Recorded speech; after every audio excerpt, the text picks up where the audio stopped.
Good morning friends.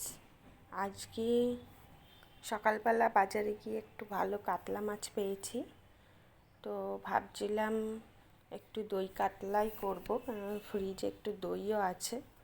তো তোমাদের সঙ্গে শেয়ার করব কিভাবে আমি বাড়িতে দই কাতলাটা বানালাম। প্রথমে আগে পেঁয়াজটা, একটা বড় সাইজের পেঁয়াজ নিয়ে নিয়েছি, তোমরা দেখতেই পাচ্ছ। পেঁয়াজটাকে ছাড়িয়ে নিয়েছি আর তার সঙ্গে এক কুচো আদা নিয়ে নিয়েছি আর কটা রসুনের কুচো দিয়েছি। যেহেতু দই কাতলা করব, কাতলা মাছ, একটু রসুনও দিতে হবে ওর মধ্যে। পেঁয়াজ রসুন ছাড়া তো এটা ভালো লাগবে না, আর সেই স্বাদও আসবে না। তো আমি নিজের মতোই করছি, আর কিভাবে করছি সেটা তোমাদের সঙ্গেই ভিডিওতে শেয়ার করছি। আর এই দেখো, আদাটাকে পাতলা পাতলা করে কেটে নিচ্ছি। আমি এটা মিক্সিতে একবারে পেস্ট করে নেব। পেঁয়াজ, রসুন আর আদা একসঙ্গে পেস্ট করব। আর এপাশে কড়াইতে তেল গরম করতে বসিয়ে দিয়েছি। প্রথমে আমি তেলের মধ্যে কতগুলো পেঁয়াজ পাতলা পাতলা করে কুচিয়ে সেটাকে তেলের মধ্যে একটু ভেজে তুলে রাখবো, ওই বেরেস্তার মতো করে রাখবো, এটা সবার শেষে দেব বলে। তো সেটা ভালো করে ভাজা হলে, খুব গরম তেলের মধ্যে এটাকে ভাজতে হবে। আর একটুখানি সামান্য লবণ দিয়ে দিয়েছি, যাতে তাড়াতাড়ি ভাজাটা হয়ে যায় আর পেঁয়াজটাও একটু নরম হয়ে যায়। আর এপাশে দেখো, একটুখানি কাজু আর চারমগজ আমি জলের মধ্যে ভিজিয়ে রাখছি। তারপর পেঁয়াজটা খুব ভালো মতো ভাজা হয়ে গেলে তারপর আমি ওর মধ্যে মাছটা এক এক করে ভেজে তুলে রাখবো। পেঁয়াজটা খুব ভালো করে গরম তেলে ভাজতে হবে বেরেস্তা বানানোর জন্য। এ দেখো, আমার পেঁয়াজটা যে ভাজছিলাম সেটা অনেকটাই ব্রাউন কালার হয়ে এসছে। এবার আমি সেটাকে বাটিতে তুলে রেখে দেবো, এটা সবার শেষে প্রয়োজন পড়বে। তো তোমাদের বাড়িতে কে কে দই কাতলা বানাও আর কিভাবে বানাও, অবশ্যই তোমরা সেটা আমার সঙ্গে শেয়ার করো। আর আমার ভিডিওটা যদি ভালো লাগে তাহলে অবশ্যই তোমরা তোমাদের বন্ধুদের সঙ্গে শেয়ার করো এবং সাবস্ক্রাইব করো। এ দেখো, বড় বড় মাছগুলো একটু বড় করেই কাটিয়ে এনেছি, তাইতে দেখতেও ভালো লাগে। আর কাতলা মাছটা আমি খুব ভালোভাবে তেলের মধ্যে লাল করে ভেজে নেব। কাতলা মাছ লাল করে ভাজলে কি বলো তো, টেস্টটাও খুব ভালো আসে আর ভেতরে তেলটা বেশ ভালো করে ভাজা হয়। এরপর আমি তোমাদের এখানটায় ভিডিওটা একটুখানি স্কিপ করে গেছে, আমি ওই সময়টা অফ করে রেখেছিলাম, আমি বুঝতে পারিনি, ওই জন্য ক্যামেরাটা অফ ছিল। তো কাতলা মাছগুলো ভালো করে লাল করে ভাজা হয়ে গেলে আমি তুলে রেখেছি।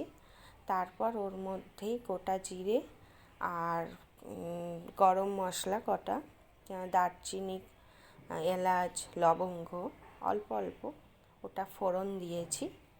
দেওয়ার পরে ওর মধ্যে পেঁয়াজ, রসুন, আদা, লঙ্কা এগুলো মিক্সিতে বেটে রেখেছিলাম, সেই বাটাটা দিয়ে দিয়েছি।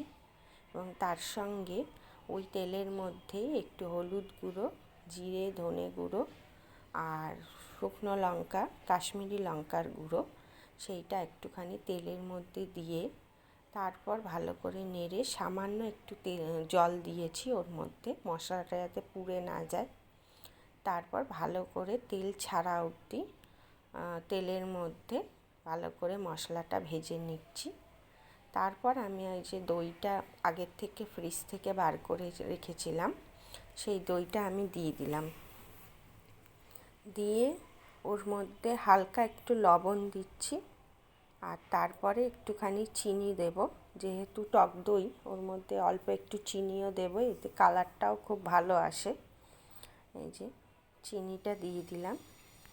তারপর এবার ভালো করে নেড়ে নিতে হবে, হ্যাঁ, দইটা ভালো করে নেড়ে নিতে হবে, তেলটা আরও ছাড়বে। দই যেহেতু পড়েছে, এই দেখো তেলটা ছাড়ছে ক্রমশ, আর কালারটাও খুব ভালো আসছে।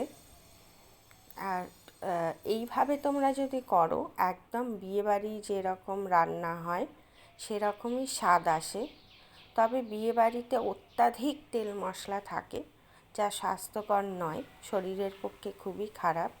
আমরা তো বাড়িতে অত তেল দিই না, তবে যতটা পরিমাণ তেল রয়েছে এটা অনেকটাই, এবং সেটা দেখতেও খুব ভাল লাগছে। আর এই যে কাজু আর চারমগজ বাটা, সেটা আমি মিক্সিতে বেটে নিয়েছিলাম, এটা কিছুক্ষণ ভিজিয়ে রাখার পরে। এবার হলো সেইটা দিয়ে দিলাম, দিয়ে ভালো করে নেড়ে নিলাম। যেহেতু কাজু আছে, তা না হলে কড়াইতে ওটা আবার লেগে যাবে, তাই জন্য ভালো করে অল্প আছে ওটাকে, মানে মিডিয়াম আছে আর কি, সেটাকে ভালো করে তেলের মধ্যে নেড়ে নিচ্ছি। আর যত নাড়ছি তত দেখো আরও তেল বেরোচ্ছে, আর কালারটাও আরও সুন্দর আসছে।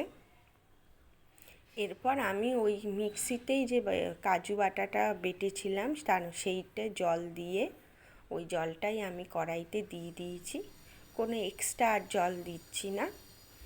এবার দেখো, এবার স্বাদ মতো তোমরা লবণ দিয়ে দেবে এই সময়। আমার ওই সময় একটুখানি লবণটা দিতে হয়েছে, সেটা তোমাদের সঙ্গে আর দেখালাম না। আর কাঁচা লঙ্কা আমি মিক্সিতে বেটেও দিয়েছি, আর একটু গন্ধ হওয়ার জন্য কাঁচা লঙ্কা চারখানা চিড়ে দিয়ে দিয়েছি ওই যখন ঝোলটা ফুটছে তখন। আর এবার ঝোলটা যখন গাঢ় হয়ে আসছে ক্রমশ, তখন আমি ওই পেঁয়াজটা যে বেরেস্তা করে রেখেছিলাম সেইটা দিয়ে দিলাম উপর থেকে। এতে কি দেখতেও ভালো লাগে এবং পেঁয়াজটা ঝোলটাকে আরও ঘন করে, এবং স্বাদটাও খুব ভালো আসে। যখন ভাতের সঙ্গে মাখবে তখন এই পেঁয়াজটাও পড়বে, তো খুব সুন্দর লাগে খেতে। এবার খুব ভালো করে ফুটিয়ে নেব। আর এই যে দেখো, ফোটানো হয়ে যাওয়ার পরে আমি বন্ধ করে কিছুক্ষণ রেখে দিয়েছিলাম, কতটা সুন্দর হয়েছে।